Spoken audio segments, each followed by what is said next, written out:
si hay algo que ha estado difícil en este 2022 es hablar acerca de inversiones dado al mercado bajista en el que estamos. Pero si hay algo que ha sido casi prohibido este año es hablar acerca de inversiones en China, porque nadie quiere escuchar acerca de riesgos más elevados si ya es lo suficientemente riesgoso estar invertido en los Estados Unidos. Ahora, esto no quita que muchos de nosotros tengamos posiciones de inversión en ese país. Yo continúo teniendo mi posición en Alibaba y en Tencent, que anteriormente era el 10% de mi portafolio, pero como han bajado esas acciones a comparación de las demás, ahora es un porcentaje mucho más pequeño de mi portafolio, del cual no me pienso deshacer, pero ha demostrado haber sido un error invertir en esas empresas en 2021, porque yo invertí después de haber vendido esas acciones en 2020, porque vi que habían caído bastante en valor. Después de que yo había obtenido beneficios de invertir en Alibaba y en Tencent, decidí deshacerme de esas posiciones. Y en 2021, cuando vi cuánto habían caído en valor, decidí que era momento de volver a adquirirlas. Error, porque esas acciones han caído fuertemente en estos meses. Y el tema es que no solamente nosotros hemos decidido alejarnos o dejar de poner atención por sobre China, sino que superinversionistas han estado vendiendo más de lo que han estado comprando, aún y cuando los precios están cayendo. Entonces, eso que escuchamos de que los superinversionistas compran cuando hay sangre en el mercado, cuando nadie quiere comprar o cuando hay miedo, pues no se está volviendo realidad con China, ya que en el primer trimestre hubo más ventas de superinversionistas que compras. En el segundo trimestre de este año hubo más ventas que compras y en este último trimestre hubo tan solo una compra y muchísimas ventas de los superinversionistas que sigue la página de DataRoma, que son 79 superinversionistas. Pero en Alibaba los que siguen manteniendo posición en total son 12 de estos 79, por lo cual aunque la exposición es menor y aunque las personas están decidiendo tener mucho menos exposición a China y se están tomando mucho más precauciones, sigue habiendo superinversionistas que invierten en China. Y en este video quiero hablar acerca de qué está pasando con Alibaba, cómo ha evolucionado su negocio y sí, antes de eso nada más aclarar que los riesgos políticos de la devaluación de la moneda, de las regulaciones que pueden imponer, del problema de las acciones, el segundo riesgo es el problema de que tenemos acciones que son ADRs, que no es la empresa como tal, sino que estamos comprando acciones de un cascarón que tiene derechos por sobre la empresa en China y muchas veces la estructura de ese cascarón está en las Islas Caimán. La mayoría de esos cascarones de ADRs están en las Islas Caimán. Entonces, pues poner atención por sobre eso y saber que no somos dueños directamente de la empresa, sino que de derechos por sobre la empresa que el gobierno chino puede decidir anular en cualquier momento, cosa que no creo que pase y cosa que Charlie Munger, superinversionista, en la mano derecha de Warren Buffett, ha mencionado que no cree que pase porque los países siguen teniendo honorabilidad y no quieres tener al mundo en contra tuya o haber afectado a miles de inversionistas internacionales y que decidan no volver a invertir en tu país.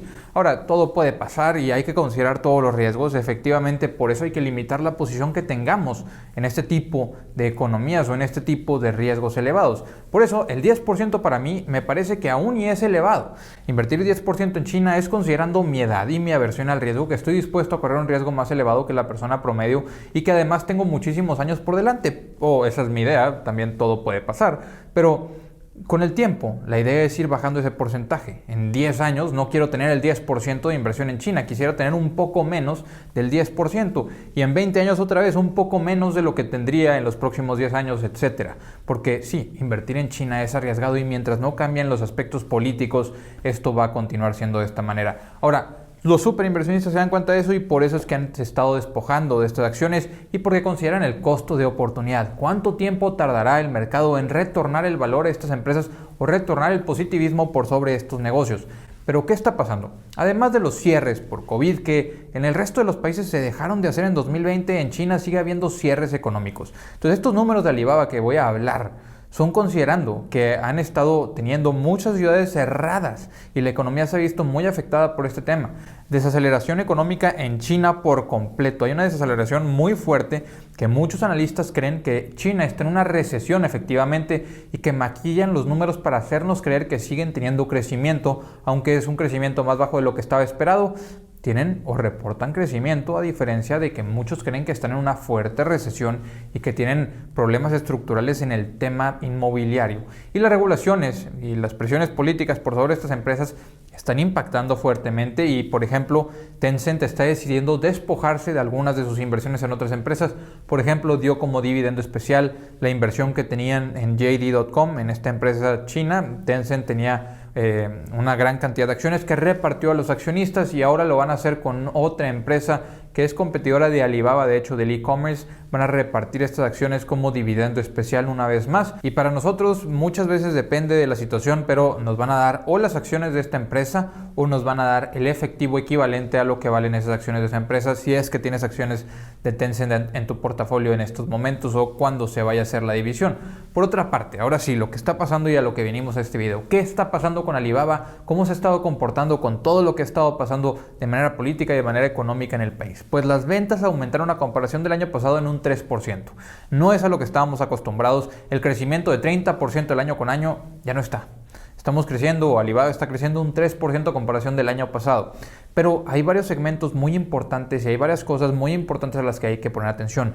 La número uno son los márgenes. Ellos están intentando controlar costos y ser mucho más rentables por encima de solamente tener crecimiento. Entonces, el segmento de logística creció en 36% a comparación del año pasado, este segmento que se llama Xianyao. ¿Y qué pasó con las utilidades o qué pasó con los márgenes de este segmento? Fueron de 1% a comparación del año pasado de un menos 3%. Entonces, este segmento que tuvo 36% de crecimiento ya empieza a ser rentable y al menos deja de crear pérdidas para la empresa, que sí, recordemos, es EBITDA antes de los gastos de intereses, de impuestos, etc. Otro de los segmentos, el más importante de la empresa, es el comercio nacional en China, que decreció en un 1%, justificado por los cierres que han estado teniendo en China. Ahora, este segmento es el 65% de las ventas que genera Alibaba. ¿Y qué pasó con los márgenes? Aunque decreció en un 1% las ventas de este segmento, los márgenes aumentaron. Son de 32% el margen de EBITDA a comparación de un 30%. Entonces, un gran beneficio. Por otra parte, el comercio internacional creció en un 4%. Aún y con todo lo que está pasando en la economía internacional, aumentaron los ingresos del comercio internacional para China en un 4% y las pérdidas de este segmento fueron de un 6% para el margen EBITDA a comparación de un 16% para el margen EBITDA. Ahora, el segmento de nube, uno de los segmentos más emocionantes en el mercado internacional y que es algo que todos estamos viendo y a lo que todos estamos atentos porque es un negocio con márgenes sumamente atractivos. Bueno, para Alibaba no es el caso, ya que ha perdido clientes muy importantes. Entre ellos se presume que perdió al mercado internacional del cliente de TikTok, de ByteDance. Se supone que ahora ellos se fueron con empresas como Oracle y que también se fueron con empresas como Amazon Web Services en lugar de quedarse con Alibaba para el mercado internacional.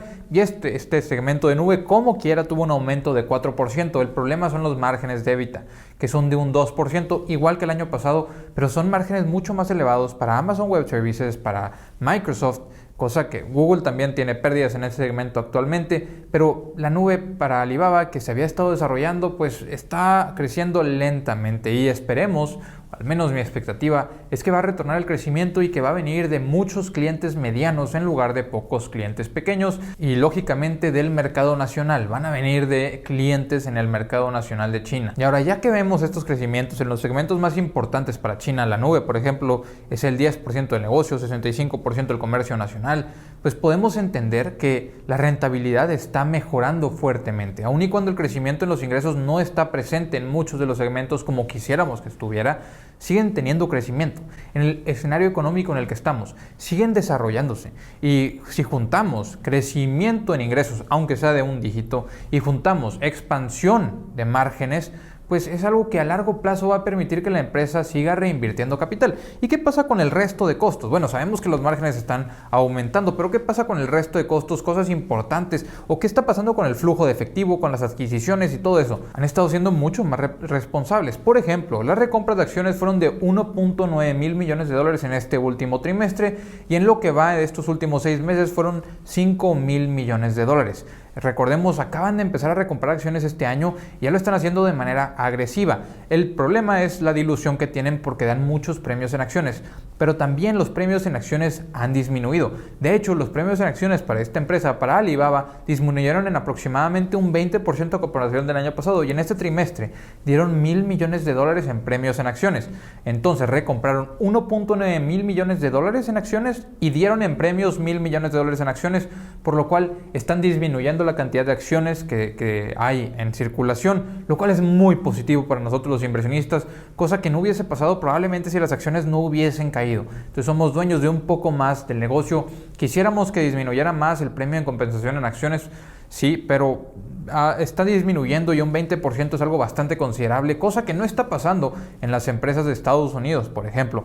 Ahora, el programa de recompra de acciones, que era de $25,000 millones, de lo cual han recomprado $18,000 millones, en estos momentos lo aumentaron en $15,000 millones más, por lo cual en total van a haber recompras de $40,000 millones, lo cual sería aproximadamente, obviamente hay que descontar el tema de la compensación en acciones, pero hasta un 20% de la compañía, cosa que no va a ser así por los premios que están dando en acciones, va a ser más bien en estos próximos años, pues un 8-7% de las acciones que hay en circulación podría ser lo que esperemos que disminuya. Y sí, este plan de recompras que lo extendieron hasta 2025. Ahora, el control de costos también va no solamente en el tema de las compensaciones en acciones, sino que en las compras de nuevos negocios. Algo de lo que se criticaba mucho a las empresas en China era que estaban comprando muchos segmentos y muchas empresas que tenían pérdidas. Sí, hacían compras enormes de negocios que generaban pérdidas únicamente para ser, no queremos decir monopolios, pero para ser dominantes en el mercado. Y eso es lo que puso la atención, o eso es lo que llamó la atención de las empresas o del gobierno chino por sobre las empresas en China, que el dominio era enorme y que los jugadores pequeños no tenían espacio para ser rentables, sino que cada vez que había una empresa que tenía potencial, llegaba una gran empresa como Alibaba o como Tencent y adquiría esas empresas o adquiría una porción importante de esas empresas, cosa que ha disminuido. Actualmente están recomprando acciones, cosa que antes no hacían. Actualmente están comprando mucho menos empresas y están siendo mucho más conscientes con eso. En efectivo tienen $51,000 millones, lo cual equivale a aproximadamente un 24% de la capitalización de la empresa. Entonces estamos comprando una empresa que tiene 24% de lo que tú estás pagando en efectivo.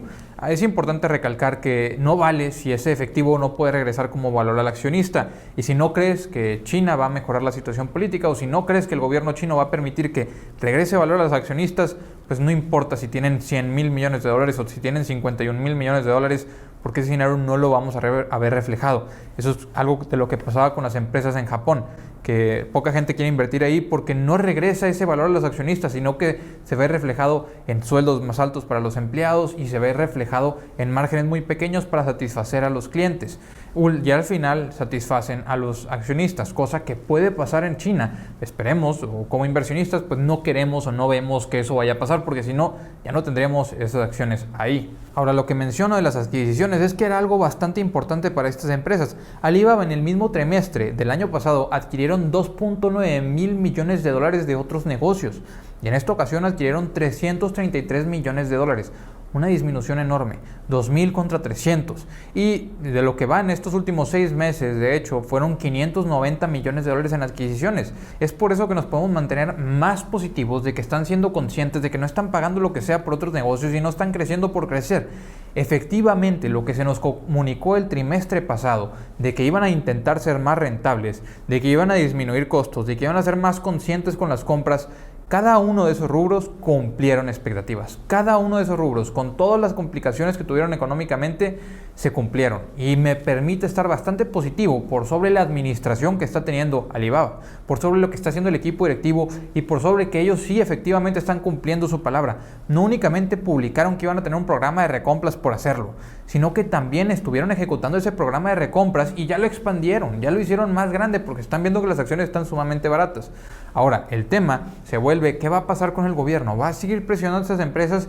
En mi opinión, si es cierto lo que el gobierno chino mencionó en estos últimos meses, de que ya no iban a estar queriendo nada más crecer por crecer, sino que iban a querer tener una presencia internacional sumamente importante y que iban a querer lograr tener autosuficiencia, o sea, sí iban a apoyar mucho más el tema nacionalista.